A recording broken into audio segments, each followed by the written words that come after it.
All right, ladies and gentlemen, let's get started tonight. Glad to see you all. Let's open our Bibles, please, to page 1. I think that's the only time that all of our Bibles are going to be on the same page, literally. Well, you might have like a, yeah, I'm sure. Yeah, I'll go out on a limb and say I'm sure, yeah. What'd you say? What was that? It doesn't have a number. It doesn't have a number? Your Bible doesn't have numbers? Roman numerals, he can't read. Yeah. It's the I. That's what it is. All right. Genesis is ancient history, but not in the way that we use the expression today. It is not antiquated. Genesis is not unneeded. It is not expired in its purpose or in its value to anybody. It remains a text that is overflowing with relevance and insight and important things for us to know, but it is very ancient and it is very historical. And so, yes, it's ancient history, but that just makes it that much more worth studying. It gives us insight into the work of God. It tells us about the nature of man. It informs us about the promise of salvation. It is very old, but it is very valuable. It is valuable not just as a historical document, though it has its value there as well. It's valuable as a chronicle of events that teach the same single timeless lesson, which is God is ready to save man if man will put his faith and obedience and trust into God. Faith and obedience have always been the way, the avenue of through which we find our salvation. That is the template of salvation that is seen and illustrated and come into fruition throughout the New Testament when you see people put their faith into action and obedience to the gospel and they find salvation. That was not invented in the New Testament. That is based off the same principle and the same precedent that's established here in this very book, as we'll get to many weeks from now when we start talking about Abraham. He lays that foundation. But even before Abraham, when you see men like Abel and Noah and others, you see the same template there. When you study the Old Testament, when you study Genesis in particular, you are seeing evidence that the whole Bible is inspired, because Genesis gives us examples and evidences of God's power not only to punish, but also to save. It illustrates His care for His children and the way that He faithfully rewards those who diligently seek Him. The author of Genesis is Moses, a fact for which the whole rest of your Bible gives you ample evidence. Jesus quotes from the book in Matthew 19, and he cites Moses as the author. Genesis, like the rest of the Pentateuch, has been accepted by Jews from the beginning as being penned by Moses, with citations in all 5 of Moses' books popping up throughout the New Testament, always being attributed to Moses and nobody else. Jews observe laws and statutes, and they recognize the history found in these 5 books, starting with Genesis, as belonging to Moses and his authorship. Jesus alludes to the Old Testament prophecies that talked about His coming. He says you can read these things in the prophets, in the Psalms, and in the words of Moses, he says, and no one else.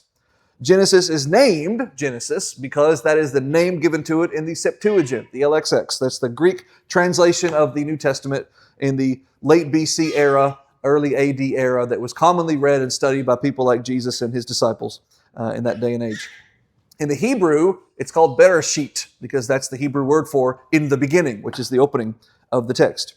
This book tells you the beginning of the material universe, the beginning of life on earth, the beginning of marriage between man and woman, the beginning of human culture, the beginning of the spread of humanity and the way they have divided themselves by race and language and culture, and all the other ways in which we now distinguish ourselves from one another. Genesis records the first time man was tempted, the first time man sinned, and the first actions undertaken by God to save man from temptation and sin.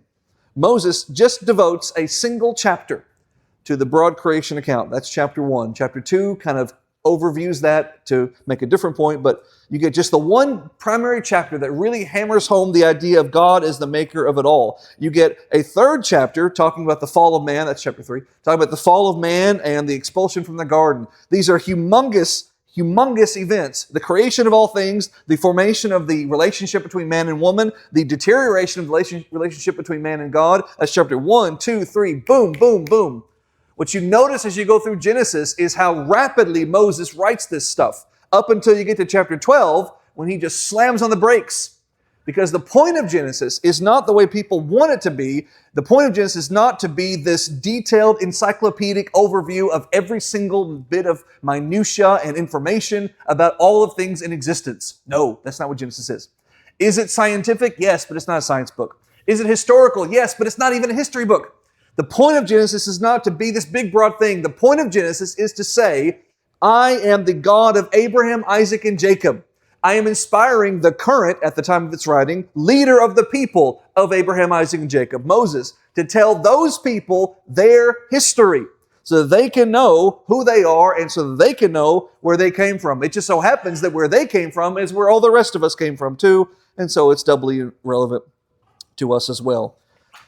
The author does not devote any time, or hardly any time, to the establishment of various cultures and nations that when you go later into the Pentateuch and you see Israel come across these various peoples and tribes and nations and things, you get scant, quick, toss-out references only sometimes. And sometimes it's like, I don't even know where these people came from. And Moses is like, I don't either. The Holy Spirit just told me to write them. There they are. But we don't get the information about where they came from. We just know that they're there because the relevance is not on world history, it's on Israel history. And if you don't remember that, then you're going to find yourself very frustrated. If you don't remember that the point of Genesis is to say, its original point is to say, Abraham, Isaac, and Jacob and his people, here's where you all came from. If you don't remember that, then you're going to be like, Moses, Genesis 1:16, you devoted one half of one sentence to God made the stars. Could you give me a little bit more information? Because there seems like there's a lot of them, and where they all come from. And Moses is like, it's not relevant. He made them. There they are. Let's move on. That's Moses writing Genesis. You can be very frustrated if you don't remember the point of the book. Think of Genesis like this, in other words. Genesis is Moses's, or God inspiring him, definitive take on the history of his people. Like, imagine being an American and you have never had a history book. Not just never read one, but there are no history books. All that we have of American history is just what has been passed down through oral tradition. So you might hear stories about the Mayflower, about Plymouth Rock, about the first Thanksgiving. You might hear character names being mentioned like Columbus or Amerigo Vespucci or Washington. And you might hear about them. You might know a thing or two about them, but you're not going to have any kind of a definitive, nailed down take on who is this guy and what is this thing and why does it matter to me. Now you have a history book. Now you can open it up and you have dates, you have facts, you have figures, you have context. Genesis is context. Genesis are names, dates, facts, and figures about Abraham, Isaac, Jacob, etc. Chapter 1. Genesis is Moses' message to a recently freed people. We'll get to verse 1 in just a minute. We're not going to get very far. Genesis is Moses' message to a recently freed people. He is reframing their identity, the nation of Israel. No longer are they a people whose identity is defined by how many bricks did you make for Pharaoh today. No longer is it defined by a people who are this abused, hated, disdained group of people shoved over to the side and brought into captivity and slavery by this other, bigger, more powerful nation. Now, Israel's history is going to be defined by this chosen people in the center of God's mind, in the center of the world, in the center of the universe. Copernicus launched into this debate that is now settled, but at the time it was a big controversy. Is the earth in the center of the solar system? Well, no. We know now very obviously the earth is not the center of the solar system, but the earth is in the center of the universe, at least in the metaphorical sense. Because in the beginning, God did not make the heavens and the Venus. He did not make the heavens and the Jupiter. He didn't make the heavens and the Alpha Centauri and Proxima Centauri and all those other stars and all those other planets. In the beginning, God made the heavens and where we are. And everything else is around that. So you'll never be able to travel far enough to find some center point in all of everything. But God tells you, in the beginning, I made this place, and everything else came out around it, at least in terms of the physical existence. So when you read Genesis, remember that you're reading a message to a recently freed people, and you come to terms with, who are coming to terms with this new existence of theirs post-Exodus. Yes, Genesis talks about the creation of things like matter, but the point of Genesis is to say, you matter. You got me? You are important. I made you for a reason. You're not just randomly roaming this world. You're not just a higher ape. You are here because I put you here. That's why Moses races from creation to Abraham over the course of a dozen chapters and then hits the brakes and spends a lot of time talking about this guy and his son and his son and one of his sons for the whole rest of the book. Israel's history is not just a part of creation. Creation is a part of Israel's history. Genesis 1:1. Genesis, I'm going to get there in a second. Genesis is not a science book. I want to triple down on that. Genesis is not a science book, but God invented gravity, and God invented thermodynamics, and God invented the speed of light. So science is going to come out of this. You might be someone who hates science. You don't like science. You might be someone else entirely. Fine. I am going to geek out about this. I'm going to nerd out about this. You, if you don't like any of that, that's fine. You can just sit back and you can be in awe of the Creator. Okay? If you don't like science, call him a painter. He paints every sunset. Now, for realsies, Genesis 1:1. In the beginning, God created the heaven and the earth. If you're reading it in the Hebrew, I'm not going to quote Hebrew, but the most literal translation is something like, when in the beginning God was making the heavens and the earth was without form and void, and darkness was over the face of the deep. And the Spirit of God was moving over the face of that dark world. And in the beginning, when he was making those things, God said, let there be light. But our Bible reads it with more of a definitive start. In the beginning. In the beginning is a very curious way to start the first book of inspiration, because Moses does not start by laying out some detailed, evidence-based examination for the existence of God. He does not begin by breaking down the cosmological argument for a creator. He doesn't point out the impossibility of something just getting busy one day and deciding to make nothing of itself. Nothing cannot make something. Something cannot come from nothing. Despite that being the reason why you should not be an atheist. Instead, he doesn't start with God. He starts with us. I know it says in the beginning God, so he's the first one you read about, but the point is not God. The point is us. In the beginning, God made us. The emphasis on Genesis 1 is not God, but us, because God already was. God already has been. God is eternal. So he starts not with a God who has no before and no preceding. He starts with us who has a starting point instead of a God who has no starting point. God is eternal. How do you start with a being that has no beginning? So he who was in the beginning did not begin when the beginning began. So Moses starts with the beginning of anything that could begin by saying, in the beginning, the being who was here before the beginning began. In the beginning began the beginning. That'll be on the test. Don't forget that. In the beginning, God created, Moses says. God does not find us and claim us. God made us. There are many ways for us today to create things. You can chop down a tree, you can make a log cabin. Well, I can't, but a person could.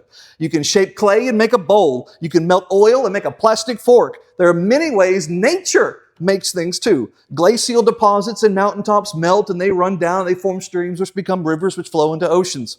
Water particles in the atmosphere refract sunlight which form the beautiful rainbow that you see after a rain. A bolt of lightning strikes a sandy beach and it creates a glass-looking sculpture called fulgurite. Nature can make a lot of things. Where did trees come from? Who made the clay? Who created oil? Who carved the mountains? Who turned on the sunlight? Who scattered the sand? Before the beginning, there was nothing but God. In the beginning, God made all that was in the beginning. What did he make? Moses says in verse 1, the heavens and the earth. In other words, in the beginning, God made everything around us and everything above us. Where did it come from? You live in a world of cause and effect. That's a basic law of science. And so, yes, I know Genesis is not a science book, but science is reality. God made reality, so science is going to come out of it. But science is not in opposition to God. Science is about understanding the things in nature that are. This universe is. It are. Here it is. It works. It has certain features and mechanics, and science helps us understand them. The Bible tells us where they came from. I think it was Einstein who said the most unfathomable thing about the universe is that it is fathomable.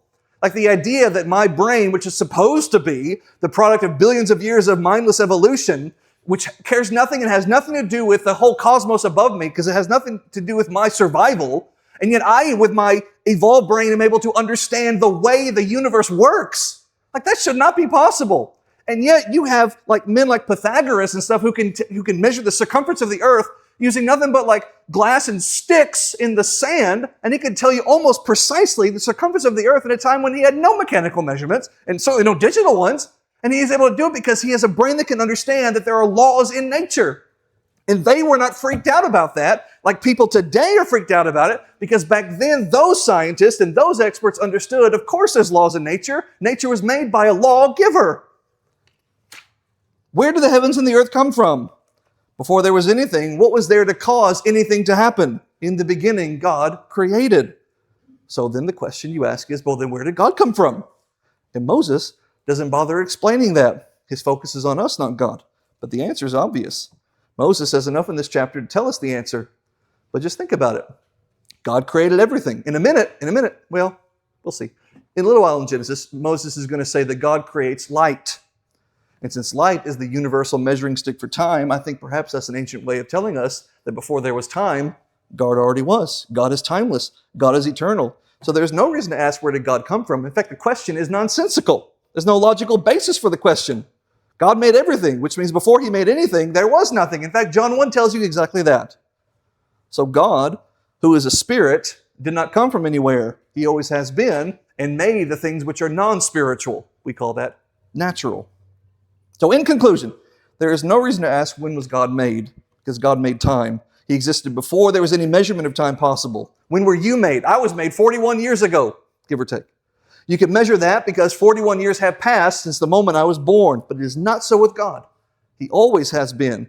He was already here when time began. Have you ever heard a child or an adult ask the question, what was God doing before creation? Doing is a measurement of time. What was he doing in that span of time? But there was no span of time because he invented time. So the question is impossible to be answered. So that's verse 1. We'll pick up the pace around chapter 4. Verse 2. My goal is to finish 1 through 11, the preamble of Genesis, by the end of this quarter. We'll see. I'm not going to do it. Verse 2.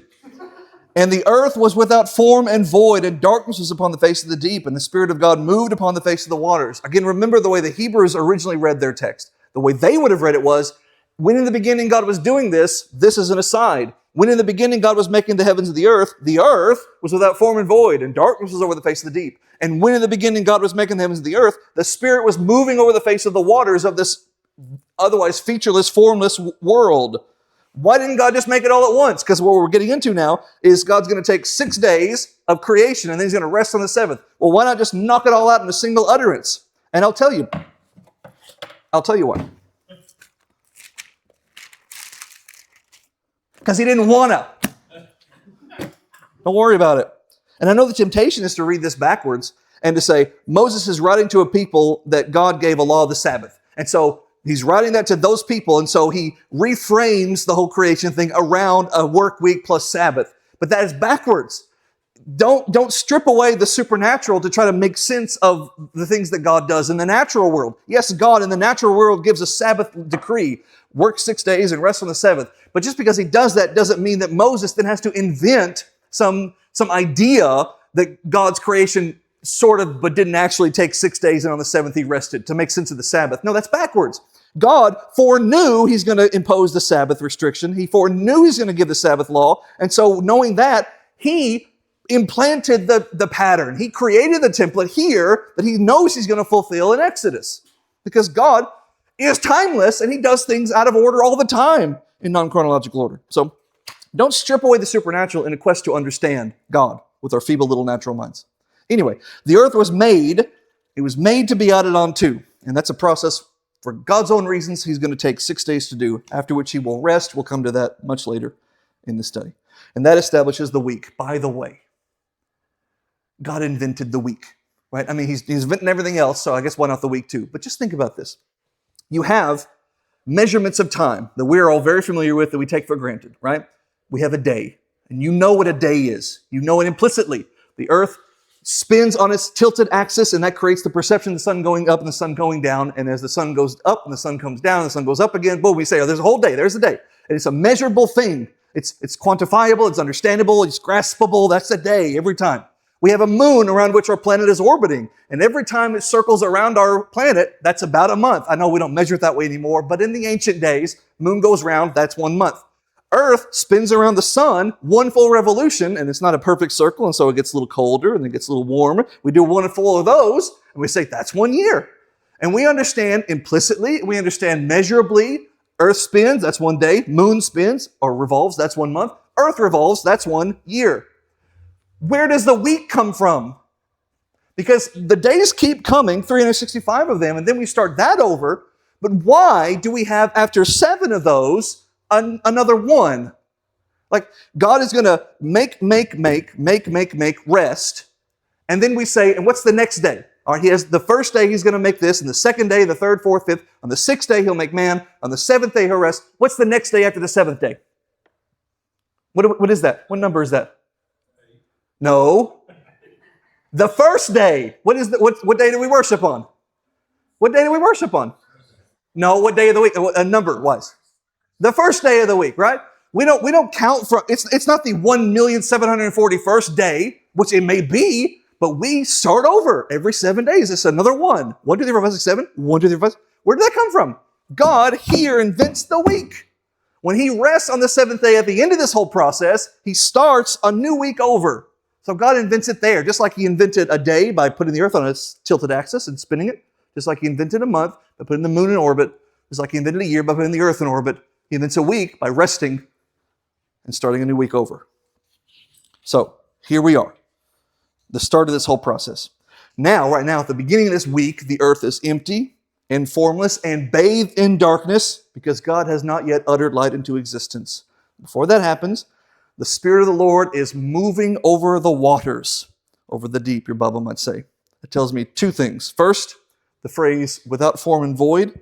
It's used by Moses only with respect to land masses, civilizations. The earth had something on it. It just had a whole lot of water covering the whole planet.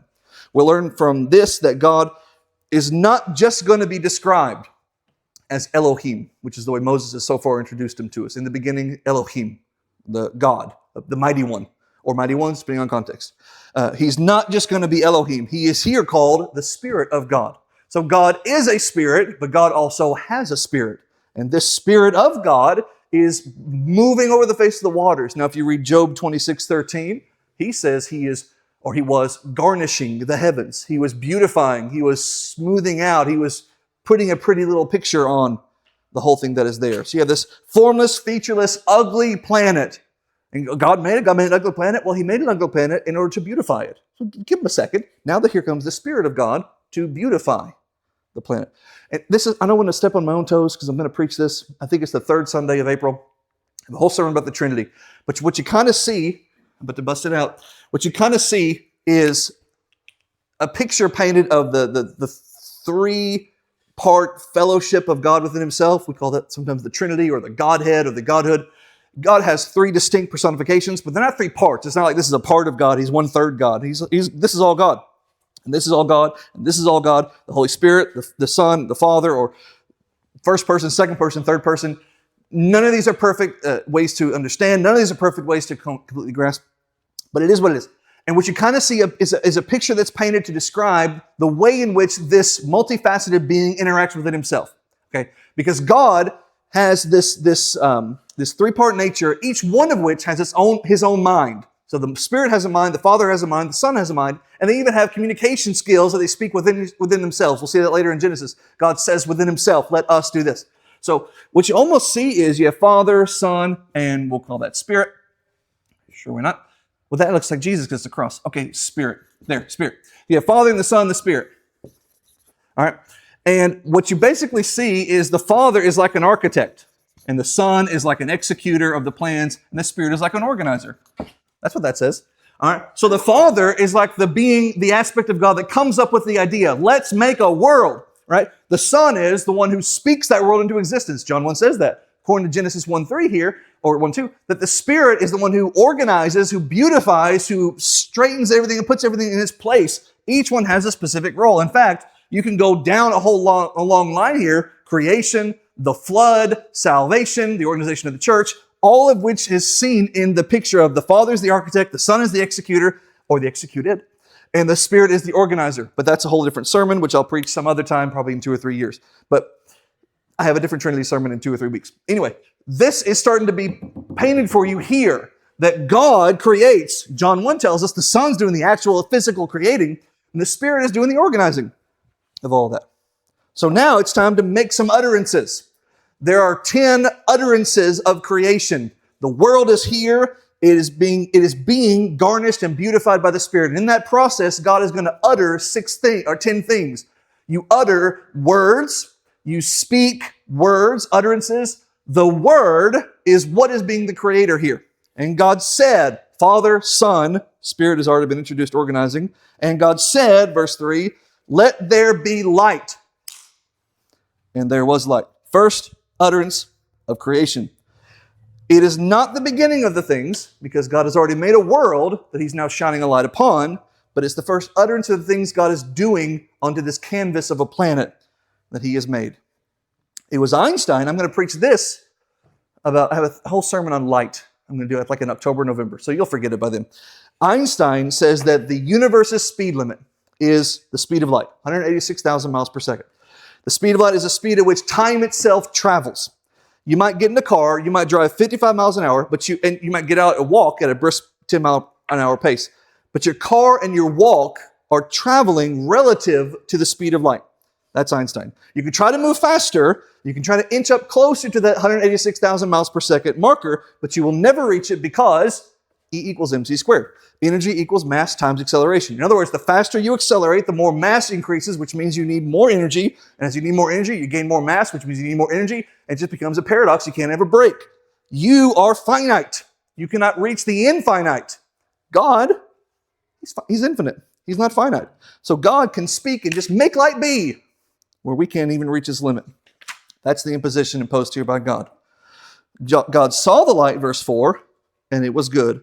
And God divided the light from the darkness. How did God divide light from the darkness? Moses hasn't told us yet, but in just a hot second, he's going to say sun goes down, darkness, sun comes up, light, new day. Again, keep in mind, Moses is not writing for a scientific journal. He's penning what's going to be ultimately a national history book for the people of Abraham, Isaac, and Jacob. But there's some science here. It's just not always robust with details. So to put it simply, Moses is writing about these humongous things, like the creation of the universe. He writes it like he's summing up a prologue, which is what chapters 1 through 11 is. So he's going to consolidate some facts. So there's did I mention that? No, I didn't. It's here in verse 4. God made the light and he saw that it was good. That's our recurring motif you're going to see throughout the creation account. God does this thing and then he looks at his own handiwork, and because he's the judge, he evaluates it and he says, this is good. So he's evaluating his own work in real time as he does it. Incidentally, it was not said when God made the heavens and the earth. Not that it wasn't a good thing, it's just it hadn't been made good yet. It was formless and void, and then the Spirit got involved, and now it's beautified with light and with everything else, and now it's going to be good over and over. Verse 5. God calls the light day, and the darkness he calls night, and the evening and the morning were the first day. Hey, shouldn't that be morning and evening? Not to a Hebrew. A Hebrew day and night, and everything is backwards to us. We think the day begins when the sun comes up, but they look at a day in the opposite way. That rhymes, so it has to be true. So you have simple things like this, like God calling the morning light day, or the light in the daytime. He calls that day. God gives it a name. It's such a minor little thing. We blow right by it, but somebody's got to name it. Adam's going to name all the animals, but God names the morning light, the daylight, day. Like, where does that come from? Here's where it comes from. Genesis is full of little things like that, the origins of the names of things. And because the Bible dares to give those things names, it opens itself up to mockery. You think that something as minor and trivial as the name day and the word night came from God? Yeah, and why wouldn't it? If God paints it, if God creates it, he's going to give it a name. He calls this thing and other persons, places, and things in his creation their proper names. Verse 6. And God said, let there be my Bible says, firmament. What does your Bible say? Expanse. I heard expanse and firmament. Second utterance of creation. Let there be a separation in the middle of the waters.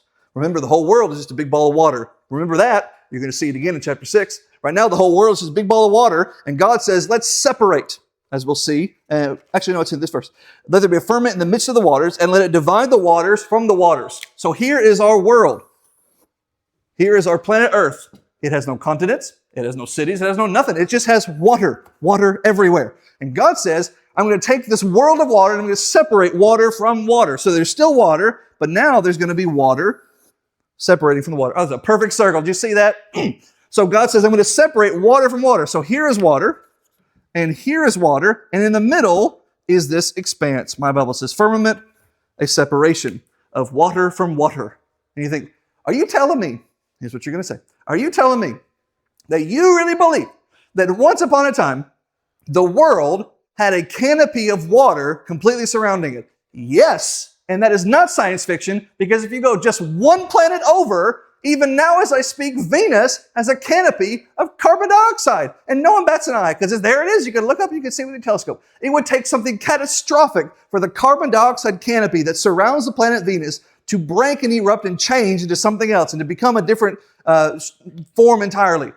Here, a planet now has a canopy of water molecules completely surrounding it. It is going to take something catastrophic for that to change and for this water that's been separated to come back to here, this planet. In the meantime, a whole world is going to spring up, and I'm just going to draw continents, but it's not, it's just land masses, so nobody freak out. All right, so, you've got like a world here and here. All right, I don't know necessarily if, like, here's Florida, it looks humongous, and here's South America, and there's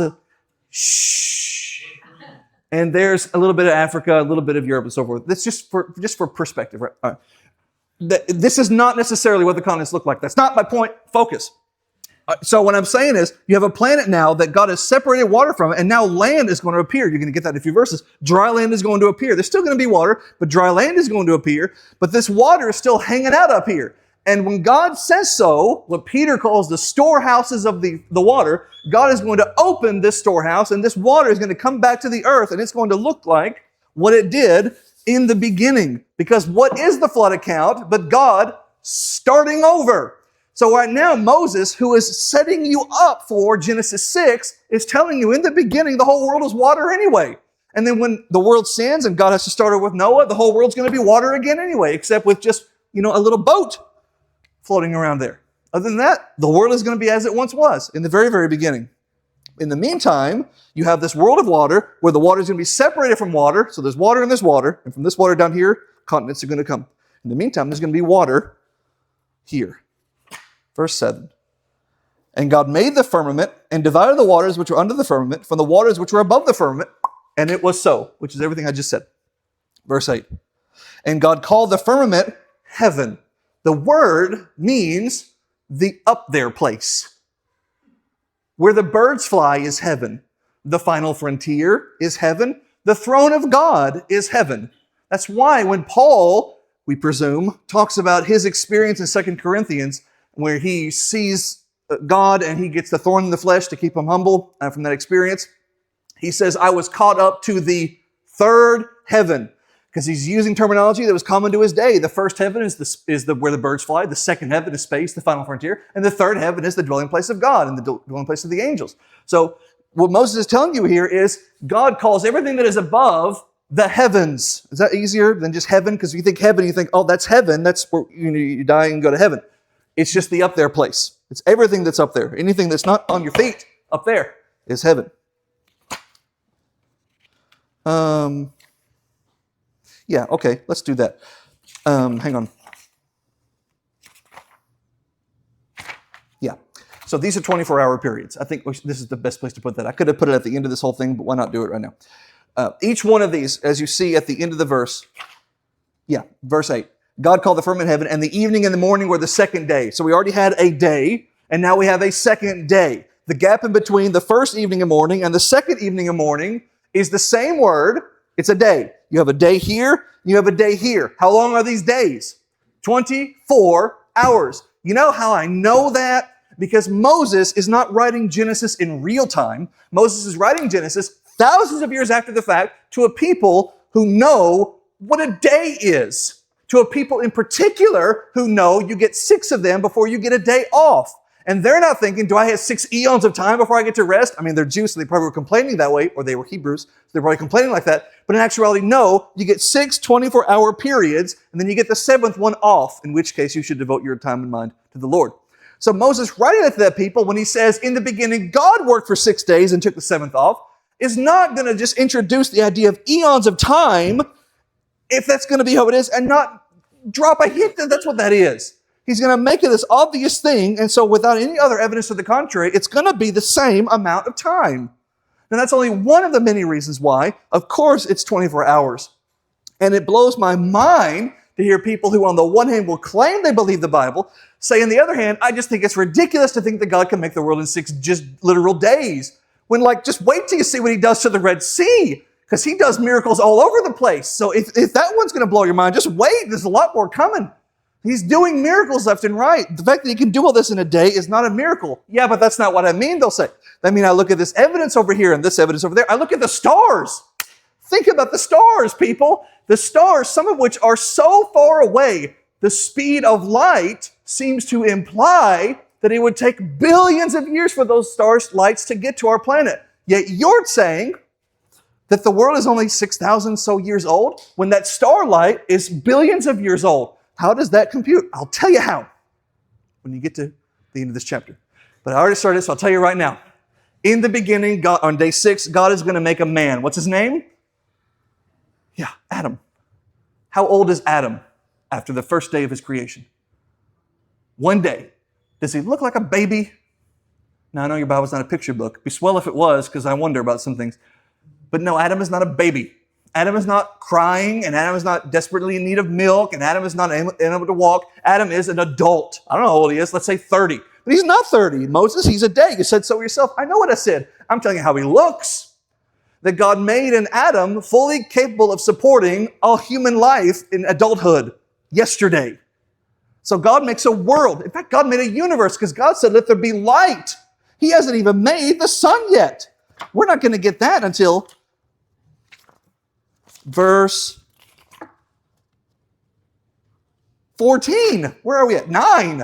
He's made light. He hasn't even made the sun yet. What's going on here? Well, let's just hold that thought and let's keep going. Maybe, just maybe, we won't. We'll get there. And we'll see how that seeming controversy is reconciled. Verse 9. Let the waters of the heaven be gathered together in one place. Let the dry land appear. So you have this world of water where water's been separated from it, but now there is land under the water. So God says, let the dry land appear. It's very passive. Allow this to happen.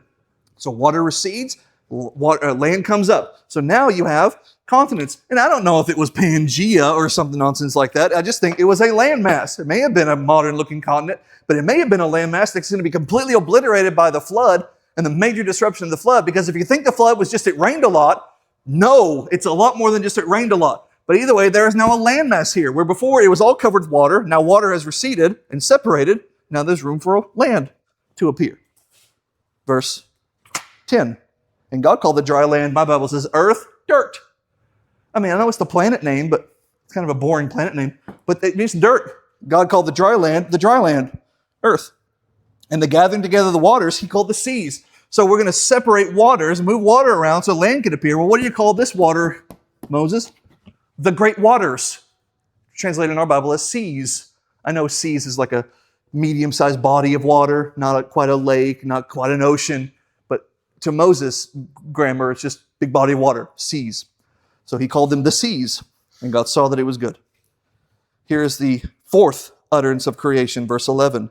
And God said, let the earth, that's our landmass, bring forth grass, and the herb bring forth, and the earth yielding seed, and the fruit tree yielding fruit after his kind, and the seed is in itself upon the earth, and it was so.